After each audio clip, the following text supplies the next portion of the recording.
My name is Chef Princess, and you're welcome to the first ever free online cooking academy brought to you by Obalende, a restaurant here in Oka, Anambra State. I will be your host chef for the duration of this program. And guys, guess what? Do you know why this thing is special? Because I'm sure a lot of you are asking what's different from this one and the one that we've been seeing. Well, this is special because we're going to be bringing guest chefs from different parts of the country. Yes, guys, we're bringing you chefs from Calabar, Lagos, every part of the country. They're coming down here to teach you how to cook their local delicacies. We're going to be teaching you how to make intercontinental dishes. Yes, guys, we're bringing in chefs to teach you how to make intercontinental dishes. And the best part is everything is free. Yes, you're not paying a dime. Unlike when you go to catering schools and schools for pastry and cakes to learn all that, you're going to be paying a huge amount of money. But here, we're doing it all for free. And there's another thing, guys. We're bringing in guests to come and taste the cooking after we must have finished preparing the meals. We're bringing in people that will come and taste it and tell you guys how it tastes. With me here today, I have my co-host Vivian Chibugo. Round of applause, guys. Hello, guys. Hi, welcome to the show, babes. So, like I said, today is just a preparatory class on hygiene, kitchen hygiene, food preservation, and accidents that can take place in the kitchen. So the first thing on our list today is washing of hands. That's on hygiene. So what do you have to say about? Yeah, on hygiene and washing of hands. It doesn't necessarily mean when you're coming back home, because some people will tell you, I've been at home, so what's the need to wash hands? My hands, yeah. The moment you enter the kitchen to prepare anything, the first thing you should do is wash your hands. Whether you woke up in the morning, just once you enter the kitchen, wash your hands. So basically, you need to wash your hands, guys. Now the next on the list is to make sure cooked food is stored within 2 hours in the refrigerator. So this simply means that when you make a meal, make sure that under 2 hours or within 2 hours, before the elapse of 2 hours, it is stored inside the refrigerator to avoid spoilage. And guys, you know, most times I do it too, unconsciously though. After cooking, because I'm scared I don't want Nepa to take the light, I just pack my soup and then store it in the fridge without even keeping it on the countertop for it to cool down and all of that. Besides the food spoiling, I think it spoils the refrigerator too. Exactly. I don't know. Exactly. Okay, so another thing is keeping perishable foods like dairy, meat, and eggs in the refrigerator. I didn't know that you could keep egg in the refrigerator. I had no idea. I had no idea that you could keep eggs in the refrigerator. I always thought that if you keep them, they'll get bad. But with time, I came to know that you can, yes, in the refrigerator and not the freezer. And then you use your different chopping boards for different things. Like you don't use the same chopping board you use the chopping meat to chop vegetables. There are people that can still not afford it. Yeah, there are people that can't afford it. Maybe when you're done with chopping of your meat, you rinse before you go to your vegetable. We're being realistic, guys. So boils down to washing things, like I said. So, and there's another thing, you don't place cooked food in the same container where you removed raw one without washing it. People do that. Babes, I'm sure they do, I have no idea. But guys, you need to wash the container you used for cooking raw. Okay, for example, like tomatoes. I think most people don't know that.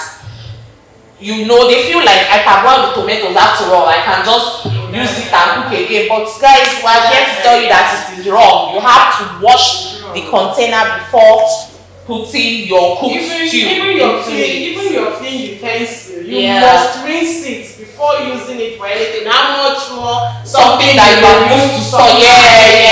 No, very wrong, guys. And now don't place food should be stored in airtight containers and not left to be exposed. What this means is that whatever food that you have cooked, even if it is something that you have dished out and it is remaining, it has to be stored in airtight containers. Like you need to cover it to prevent, flies are everywhere. are talking Flies about are flies. everywhere. You should have a waste bin in the kitchen with a cover. Yes, a Anything lid on you're it. having in the Yes, kitchen must has to have a cover. So because that's that actually where the flies come in. from. Yeah, And yeah, washing yeah, your yeah. utensils immediately you're using it. You don't cut a vegetable and you put it with a knife. You wash because when you store them, you're inviting flies. Even Even cockroaches. There are lots of them everywhere. Another thing is to use the appropriate containers for microwaving. I've seen people put ceramic into their microwave. I've seen people put, like for instance, they stored the stew. Maybe they didn't remove it from a small pot and so on. You just put it there that you're trying to microwave it. It is wrong. Use the appropriate, I'm sure they write it under the lids of those containers. Or even under the plate itself. They write microwave. What are the right plates? That's what I'm saying, that they have them. You just need to check under the container. Okay, they tell you microwave comes with its own instruction of the kind of plate you No, what I mean is that when you get those containers you use in storing soup in the fridge now, under them they write if they are conducive for microwaving. Okay. Yeah, they do. I think they have them. So you should always use the appropriate containers. Now when you're going into the dangers in the kitchen, there are so many, guys. I can tell you that. There are so many dangers in the kitchen. Now, every kitchen should have a functioning fire extinguisher. Nemo. So you need to have a functioning fire extinguisher. But what if you cannot afford one? What if you cannot afford one? That's a nice question. Okay, you should have a towel in the kitchen. Yeah, right? In case of any fire, the first thing you should do is soak that towel in water and cover the fire. Very true. If you can reach out to your cylinder, you reach out and turn it off. Yes, that's the first thing you should do. If you don't have a fire extinguisher in your kitchen, make sure you have a big towel in your kitchen. Very true. And then spillage, like spills in the kitchen must be cleaned to avoid slippery. Yeah. Some people, when you it's unavoidable. You can pour water in your kitchen floor. Yeah. What we're saying is that it should be cleaned immediately. Exactly. A kitchen is not where a pool of water should be standing. You can slip and fall down. Exactly. And then our soup will pour. You don't want that, guys. You don't want that at all. Now, make sure your hands are dry before you're using any electrical equipment in the kitchen. You should have a towel in your kitchen. Yeah. There must be make sure. Most people, immediately you wash your tomato, you throw it into the blender. And then you on. Without cleaning your hands, guys. Anything can happen. We want to be safe in the kitchen. So you need to clean your hands before using any electrical equipment in the kitchen. Okay, still on the safety in the kitchen. Yes. Not go into your kitchen with long hairs. Forget the one we are. Ignore us. We're not cooking yet. So if you're cooking, your hair should be packed behind. Yeah. You're not going to your kitchen with your long plates. Yeah. Some of you can carry that one that now just it doesn't catch fire. Yeah. And then burn that your fine skin. Yes. So it doesn't catch fire. Yeah. And also wear convenient clothes with no frills or all those clothes with dancing. Please do not wear them into the kitchen. Something nice, simple that can sexy. Girl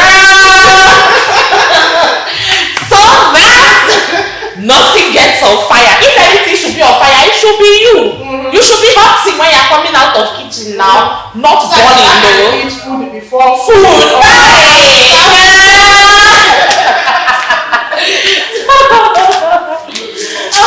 Okay, we have said all of that. Now the next thing is keeping rats and rodents away from the kitchen. Very important. Very, very important, guys. Avoid any hole in your kitchen. A hole as small as a quarter, as small as this. A rat can squeeze through it, So any hole in the kitchen has to be blocked. No holes in your kitchen, please. Also, do not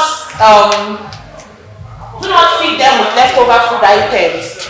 Some people, like we said previously, you have to cover leftovers in airtight containers.